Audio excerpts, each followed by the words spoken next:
Parashat Shemot.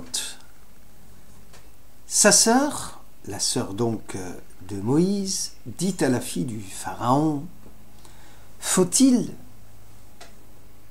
aller quérir une nourrice parmi les femmes hébreux qui puisse allaiter cet enfant? La fille du Pharaon lui répondit alors: va, et la jeune fille alla quérir la mère de l'enfant.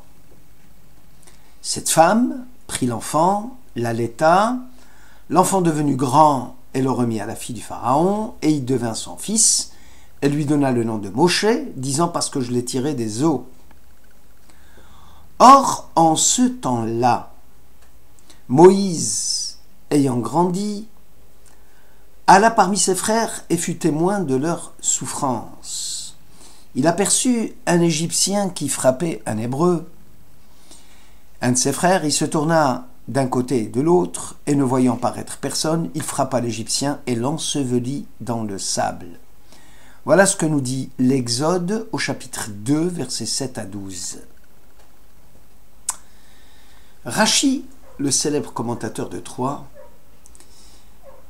à propos de Moïse ayant grandi, dans le verset précédent nous fait remarquer le commentateur: il fait mention de l'enfant devenu grand. Pourquoi cette répétition Moïse ayant grandi? Selon Rabbi Yehuda, la première citation concernait la taille de Moïse et la seconde, la nomination de Moïse à un poste important dans le palais du Pharaon. Donc grandir dans les deux sens du terme, soit par le physique, soit par la spiritualité et la morale. Moïse se retrouve donc investi de pouvoirs importants qui logiquement doivent l'aider à soulager la souffrance de ses frères. Or Moïse, et c'est ça sa grandeur, décide d'enfreindre la loi en tuant l'Égyptien et en mettant fin ainsi à ses prérogatives princières.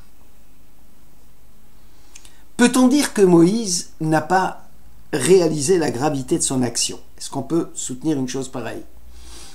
Rachi dit: ne voyant paraître personne, Moïse a pesé sa décision en fonction des générations à venir. Moïse, par inspiration prophétique, avait compris que personne d'illustre ne sortirait de cet Égyptien.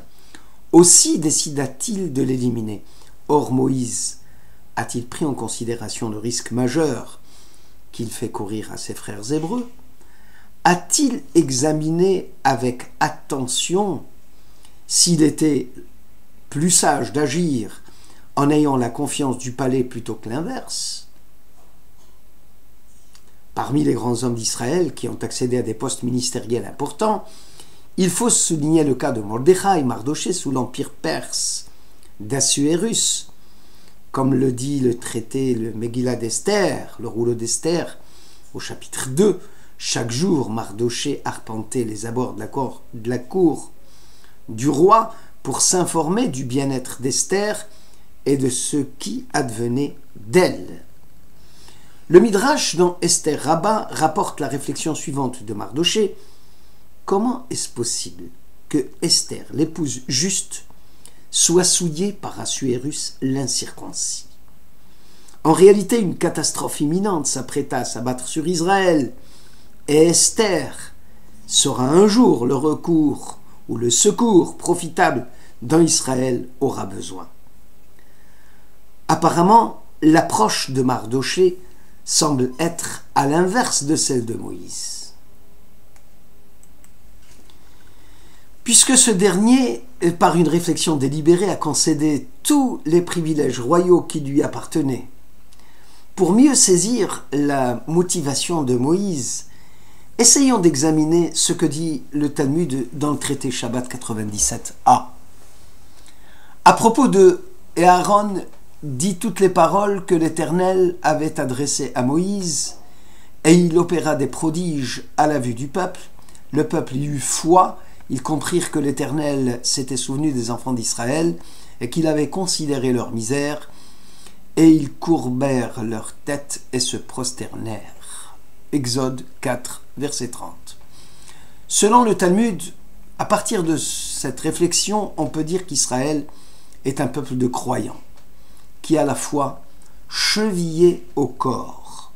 Cette conclusion du Talmud paraît surprenante, car le peuple eut la foi à la suite des prodiges, et c'est un acte de foi conséquent à des preuves produites par Aaron, ce qui fait perdre à l'engagement et à la foi son intensité et sa spontanéité.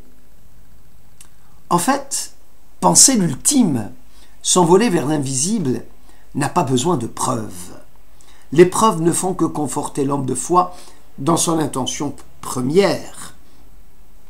Car le croyant a appris à voir les miracles qui l'entourent chaque jour. Il a appris à croire dans la crainte de Dieu pour pouvoir atteindre les intuitions de la foi. Israël, en approfondissant sans relâche le sens du mystère, atteint l'acte de foi qui envahit son esprit, son cœur et sa volonté. Les prodiges ne sont là que pour confirmer ce que l'acte de foi avait déjà perçu auparavant. Le traité Shabbat 152 confirme: les sages, tout le temps qu'ils avancent en âge, avancent aussi en connaissance et en sagesse. Par contre, les ignorants, au fur et à mesure qu'ils vieillissent, voient leurs idioties s'accroître. L'âge, l'expérience, même aussi des événements ultérieurs qui paraissent comme extranaturels, ont une influence non négligeable sur l'individu. Et ceci conformément à ses tendances naturelles personnelles. Ainsi, le juste voit dans sa croyance des miracles cachés et que tous les actes de sa vie, individuels, social, constituent des miracles et que rien ne peut être appelé cours naturel des choses. Le mécréant aussi trouvera dans ce monde de l'action des preuves à son rejet de l'idée de Dieu. C'est finalement le libre arbitre qui est déterminant dans le choix du chemin à prendre. Et l'athée, tout en s'émerveillant du monde, ne perçoit aucun mystère dans l'univers. Seul l'ordre naturel des choses attire son attention. Rabbi Akiva, par exemple, est pour nous le modèle de référence de ce que c'est l'homme de foi. Tout événement de sa vie, il le liait intimement à l'action divine. Car il répétait sans cesse tout ce que Dieu fait, il le réalise pour le bien de l'homme. Le traité Makot 24a rapporte: Rabban Gamiel ben Azaria, Rabbi Yoshua et Rabbi Akiva marchaient ensemble. Lorsqu'ils entendirent le bruit au lointain d'une brigade romaine, ils se mirent à sangloter. Seul, le grand maître Rabbi Akiva se mit à rire. Ils lui demandèrent: pourquoi ris-tu? Il leur répliqua: pourquoi pleurez-vous?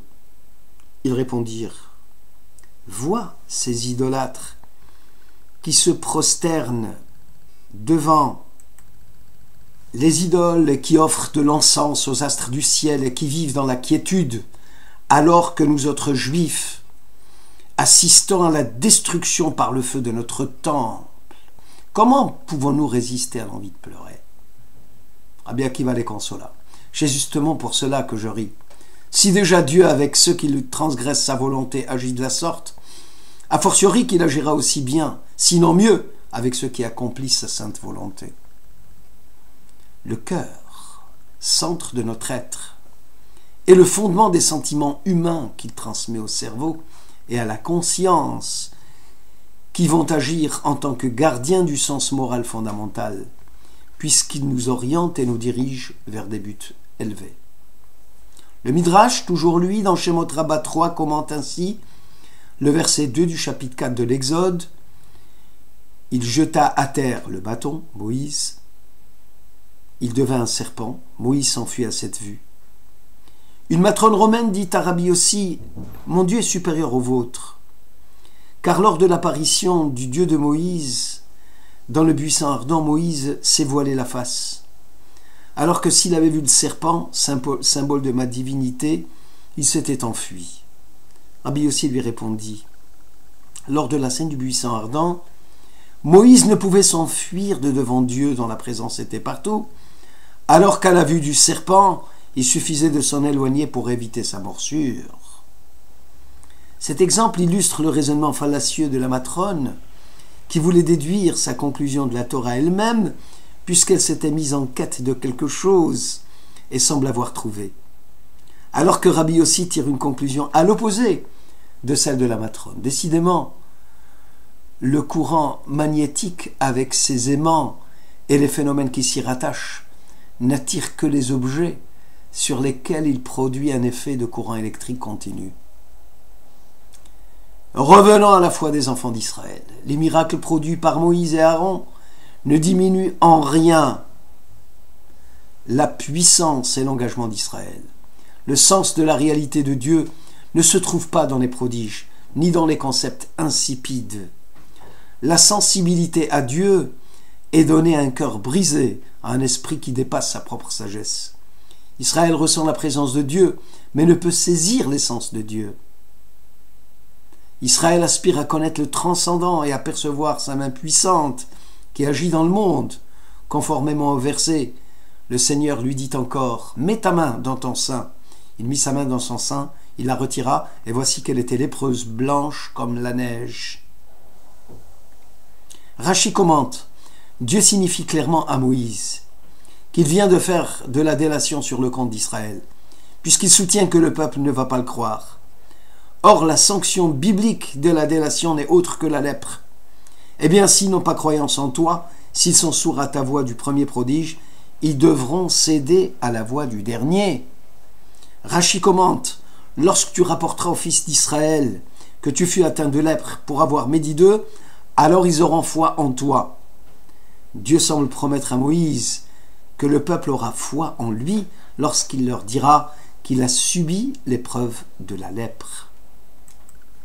Et ce, à cause d'eux. Ce qui signifie l'amour intense que Dieu porte à son peuple et qu'il n'accepte aucune critique à leur endroit. Pourtant, même si Moïse est très proche des fils d'Israël, il n'a nullement le droit de leur porter un préjudice moral en les accusant d'être des incrédules. Seul Dieu s'arroge le droit de tenser, de juger, de sanctionner. C'est l'amour de Dieu qui était le seul rayon de lumière qui avait lui dans les ténèbres du creuset égyptien.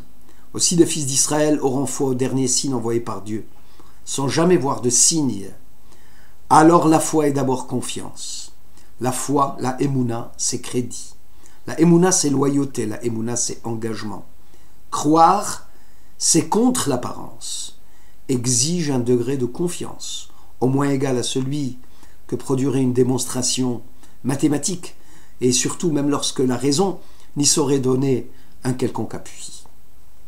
La foi, la émouna, n'est pas une simple croyance, car celle-ci conduit à la crédulité et au sommet de l'esprit, alors que la foi se présente comme une croyance consciente d'être croyance et qui repose sur des principes qui engagent une décision de volonté. L'esclavage d'Égypte fut la conséquence d'un manquement à la foi.